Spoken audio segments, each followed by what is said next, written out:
La Fédération des courses hippiques de l'Est a organisé récemment sa traditionnelle Assemblée générale à Nancy, l'occasion de faire un bilan sur l'année 2024.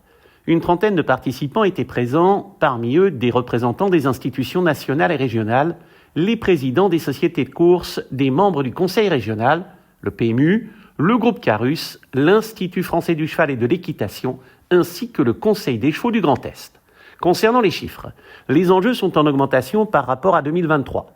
Le nombre de partants est également en hausse dans toutes les disciplines, avec une mention spéciale pour l'obstacle qui croît de plus de 10%.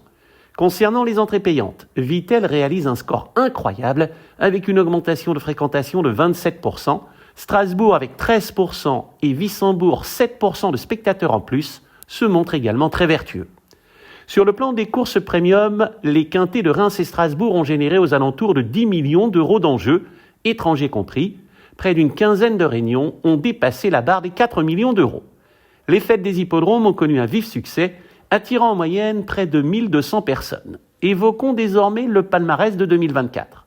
Chez les propriétaires, l'Alsacien Claude Foller, avec 5 victoires et 10 places en 24 courses dans l'Est, se hisse sur la première marche du podium. Précisons que sa réussite dépasse les frontières régionales. Il a gagné au niveau quinté cette année. Jérémy Bossert, qui dispose d'un tout petit effectif, se classe 3e.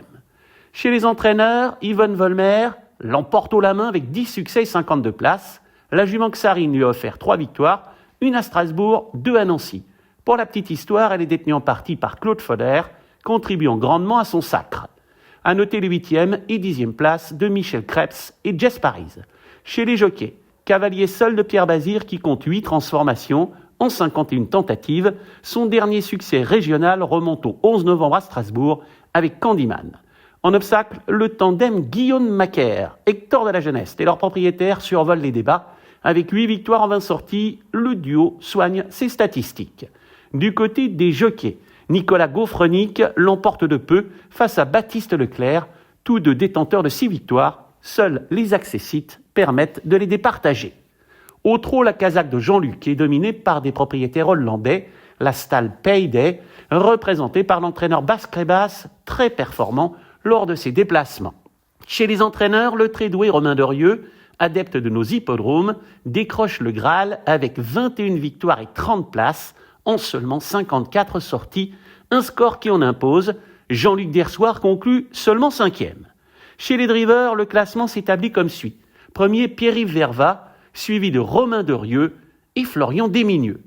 Parmi les 120 journées Race & Care en France, 6 ont été célébrées sur nos hippodromes et ont mis en valeur le bien-être équin et les structures de reconversion. Nos 6 présidents mettront tout en œuvre en 2025 pour susciter chez chacun d'entre vous des émotions fortes. Ils vous attendent impatiemment pour une expérience unique sur les hippodromes de l'Est.